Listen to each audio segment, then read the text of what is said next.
মানে মিডিয়াতে দেখেছেন, মিডিয়াকে অনেক ধন্যবাদ। আলহামদুলিল্লাহ তারা একটা ভালো জিনিস প্রচার করেছে। এই যে আমাদের নামে শত শত ফেক আইডি করেছে, এটা আলহামদুলিল্লাহ তারা প্রচার করেছে, তাদেরকে আমি ধন্যবাদ জানাই। তারপর এই যে ভুয়া ওষুধগুলো বিক্রি করতেছে, তো আপনারা আমাদের এখানে এসে দেখেছেন, এখানে কিন্তু কোনো ওষুধ নাই। তো আছে কিছু সুপার ফুড আছে, খাওয়া দাওয়া আছে ইত্যাদি, আর আছে শুধু নিয়মকানুন। তো এখানে কোনো ওষুধ নাই যেটা খেয়ে আপনি স্লিম হয়ে যাবেন, যেটা খেয়ে আপনার ডায়াবেটিস ভালো হয়ে যাবে, যেটা খেয়ে আপনি একেবারে মহাপুরুষ হয়ে যাবেন, শক্তিশালী, যেটা খেয়ে আপনি মনে করেন যে একেবারে ঘোড়ার মতো দৌড়াবেন, হ্যাঁ, যেটা খেয়ে আপনার মানে অ্যালার্জি ভালো হয়ে যাবে, যেটা খেয়ে আপনার পাইলস ভালো হয়ে যাবে, অ্যাজমা ভালো হয়ে যাবে। তো এগুলো কোনো ওষুধই আমাদের কাছে না। আর যদি থাকতো তাহলে তো পৃথিবীর সবাই সেটা জানতো কীভাবে বানাইছে, কেমনে। এখন আমরা কি ওষুধ বানাই? বানাই না। আমরা কি ওষুধ বানাই? ওষুধ বানায় কারা? ফার্মাসিস্ট আছে, ওটা আলাদা আছে, ওরা গবেষণা করে ল্যাবে টেস্ট করে ওষুধ বানায়। আর স্বপ্নেও পাই নাই। আল্লাহ কে বাজাচ্ছে, সুন্দর লাগতেছে মিউজিকটা, কার মিউজিক? হাত তোলেন। তো এখন অনেক সুন্দর হয়েছে বাজনা, আবার বাজান। তো এখন ওই যে স্বপ্নে পাওয়া একটা ওষুধ আছে, যেটা হয়তো কানাডা অস্ট্রেলিয়া ওরা কেউ জানে না, বাংলাদেশ একমাত্র স্বপ্নে পাইছে। তো আল্লাহ তো সবাইকে স্বপ্ন দেখাবেন না, বাঙালিকে দেখেন আর কি স্বপ্ন। সব স্বপ্নবাজ, বাংলাদেশে খালি স্বপ্ন আর স্বপ্ন, অনেক স্বপ্ন আপনারা দেখেছেন না, মেলা স্বপ্ন। তো এখন স্বপ্নে ওষুধও পাইছে, অনেক কিছু স্বপ্নে পাইছে। যাক, তো এখন স্বপ্নবাজরা স্বপ্ন দেখে এই দেশেই। তো এখন এমন একটা ওষুধ যে কেউ জানে না পৃথিবীর, ও স্বপ্নে পাইছে। তা আমরা তো স্বপ্নে কিছু পাইনি। বলছি কোনো দিন যে জাহাঙ্গীর কবির স্বপ্নে ওষুধ পাইছে, তাহলে এটাও খাটলো না।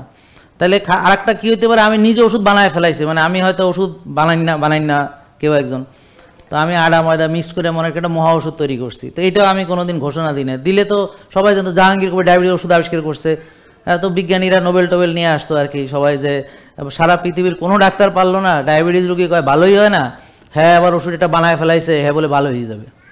তো একবার অন্ধ মূর্খ যাদের কোনো জ্ঞান নাই তারাই প্রতারিত হয়, এতে কোনো সন্দেহ নেই। কারণ তাদের কোনো নলেজই নাই, চিন্তাই নাই, ভাবনাই কাজ করে না। আরে ওষুধে যদি থাকবে মোটা কমানো, তাহলে দেশে মোটা লোক থাকবে কেমনে? তুই ওষুধ খাইয়ে খেয়ে সব স্লিম হয়ে যাবে, বুঝেন নাই কথা?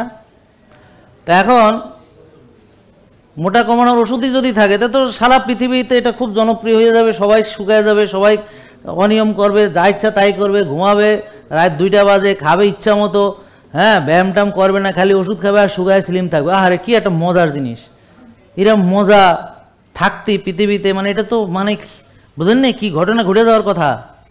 এটা তো বড় বড় টিভি চ্যানেলে সব আসবে, আপনাদের আর কোনো চিন্তা নেই, খাওয়া দাওয়া ফুর্তি করো, দুনিয়াটা মস্ত বড়, আর জুস খাইয়া স্লিম হইয়া যাবি তুই। মানে শয়তানি নষ্টামির আর কোনো জায়গা পায় না। তো এগুলো অবশ্য প্রতারিত করে। আর মানুষ সব আলহামদুলিল্লাহ বাঙালি, ওরে আল্লাহ রে, তারা প্রতারণা হওয়ার জন্য পৃথিবীতে আসছে।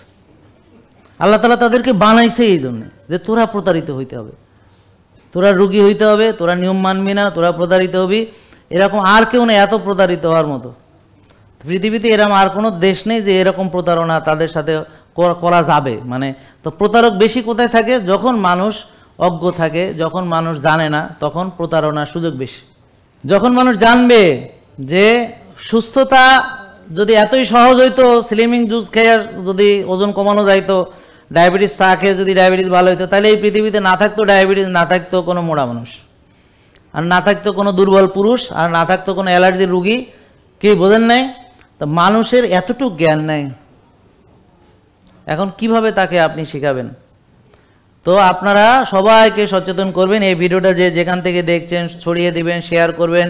ফেসবুক থেকে যারা দেখছেন বেশি বেশি কমেন্ট করবেন, ফ্রেন্ডদের ট্যাগ করবেন, ওদেরকে জানাবেন। এবং আমাদের যেই নিউজগুলো যারা কভার করেছে তাদেরকে অসংখ্য ধন্যবাদ জানাচ্ছি। আপনারা সবাই নিউজগুলো সবাই ভাইরাল করে ফেলেন, মানে সবার পেজ থেকে সবাই শেয়ার করেন ইচ্ছা মতো।